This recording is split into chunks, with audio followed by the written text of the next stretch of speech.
Estou muito feliz, queridos irmãos e irmãs, por nos encontrarmos novamente para uma nova oportunidade de revisarmos juntos a nossa sessão de Encontre Joias Espirituais.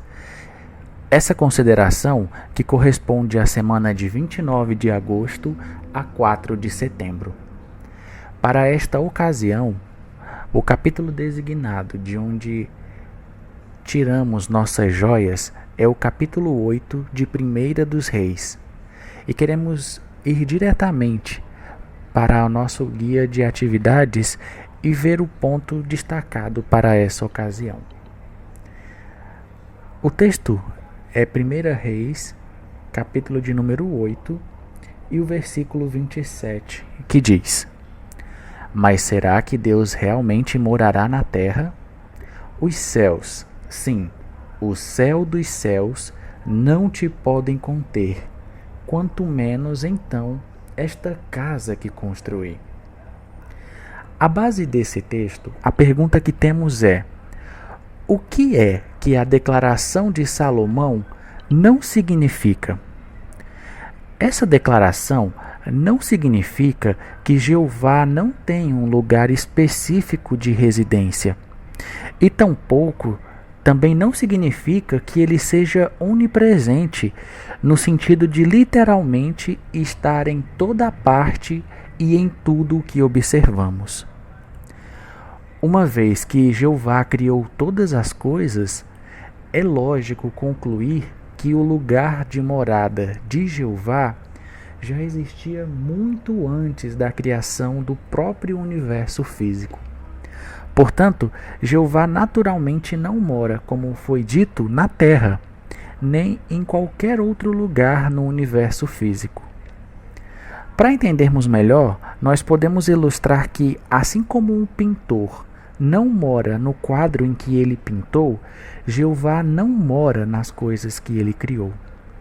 Jeová é grandioso demais para ficar confinado a um lugar específico. Esclarecido esse primeiro ponto, vamos então à segunda pergunta. Na leitura da semana, que joias espirituais encontrou a respeito de Jeová, da pregação ou de outro assunto? A primeira joia que podemos destacar está aqui no capítulo 8 e o versículo 30. O capítulo 8 e o versículo 30 nos dizem: Escuta o pedido de favor do teu servo e o pedido do teu povo Israel quando orarem em direção a este lugar. Que tu ouças do lugar da tua morada os céus. Sim, que tu ouças e perdoes. Salomão pediu que, se o povo de Israel se arrependesse, que Jeová os ouvisse e os perdoasse. E isso reflete uma genuína preocupação de Salomão. Jeová se agrada muito dessas orações. Isso me lembra bem sobre a importância de orar pelo bem-estar de outros. Quando fazemos isso, nós combatemos o egoísmo e aprendemos a demonstrar mais compaixão e empatia pelas outras pessoas. A segunda joia que vamos destacar nessa consideração está no versículo 56. Esse texto nos diz: Louvado seja Jeová, que deu ao seu povo Israel um lugar de descanso, assim como prometeu. Não falhou nenhuma única palavra de todas as boas promessas que ele fez por meio de Moisés, seu servo. Nesse texto, vemos que Jeová sempre cumpre o que promete. E se eu quero andar no nome de Jeová, eu também preciso reconhecer a Ele como o Deus de promessas fidedignas. As previsões de Jeová a respeito de eventos futuros foram registradas em seu próprio nome. É como se ele tivesse posto a sua assinatura nelas. Isso mostra que hoje, assim como no passado, Jeová está sempre no controle da situação. e no futuro em breve ele cumprirá as suas promessas de tornar a terra um paraíso e de dar uma vida pacífica para os humanos. A terceira joia está nos versículos de 41 ao 43. Desse texto, nós vemos que Salomão fala do residente estrangeiro que acabou de conhecer a Jeová. O estrangeiro certamente era alguém que adorava deuses falsos e fazia coisas erradas.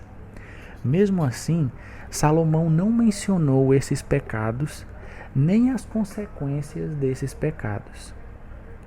Ele pede a Jeová diretamente que atenda aos pedidos do estrangeiro. E esse é um excelente exemplo para os estudantes e até mesmo para nós, que podemos achar que a nossa adoração talvez não seja aceita por Jeová devido a pecados que foram cometidos no nosso passado. No capítulo 8 e o versículo 15, vemos que Salomão podia ter atribuído a si mesmo a construção do templo. Por falar das suas habilidades, dos recursos materiais que doou para a obra, das pedras e preciosas que foram arrecadadas. Mas a verdade é que ele atribuiu a Jeová qualquer sucesso que ele teve. E nós também queremos atribuir a Jeová qualquer sucesso que tenhamos na pregação ou privilégios de serviço. Queremos, assim como Salomão, ver além do óbvio, de que Jeová conduziu as coisas para que a sua vontade seja feita. No capítulo 8 e o versículo 27, nós vemos que o rei Salomão era razoável. Ele reconhecia que por mais belo que fosse o templo construído, não bastaria pensar que Jeová estaria ali com a sua presença ou acreditar que aquele lugar seria uma espécie de amuleto para proteger os israelitas de calamidades. Nós também precisamos ser razoáveis na maneira como pensamos sobre a casa de Deus hoje. Os nossos salões do reino são os locais onde adoramos a Ele, mas não devem ser encarados como amuletos. A próxima joia que vamos destacar dessa consideração está aqui nos versículos 37 e 39. Nele nós vemos que o rei Salomão implorou a Jeová que caso um israelita viesse diante dele implorando por causa de fome, peste ou qualquer outra praga que tivesse em seu coração, ele lhe pediu para ouvi-lo e agir em seu favor. Isso me ensina que o nosso amoroso Deus Jeová está pronto para ouvir as nossas súplicas e orações que fazemos, especialmente quando estamos angustiados ou sobrecarregados por causa de algum problema que não vemos uma solução.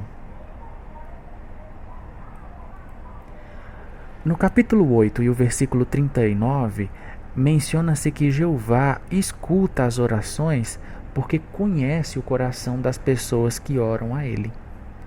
Isso me ensinou que se queremos que Jeová nos escute, a nossa adoração a Ele não deve ser rotineira ou hipócrita, mas ela deve nascer de um nosso coração, para que então as nossas orações também sejam ouvidas por Ele.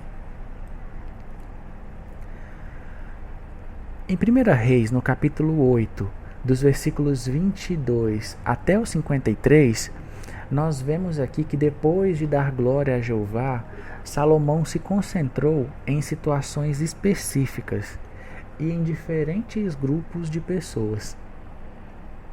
O que ele fez também nos ensina é que em nossas orações nós também podemos ser específicos. Por exemplo, se sabemos que um irmão ou uma família está passando por um problema, podemos ser específicos e incluir o nome dessa pessoa ou de suas famílias em nossas orações. Um exemplo do que podemos fazer é orar por nossos irmãos na Rússia e mencionar o nome deles, pois temos esses dados no site jw.org. Queridos irmãos, estas foram algumas das joias que pesquisamos e que queremos compartilhar com vocês. Incentivamos que, assim que façam a sua leitura, também destaquem os seus pontos principais e que comentem aqui abaixo no vídeo o que foi de proveito. Se esse vídeo te ajudou, por favor, não deixe de deixar o seu like e considere também se inscrever no canal. Tenham todos uma excelente semana e fiquem todos com Jeová.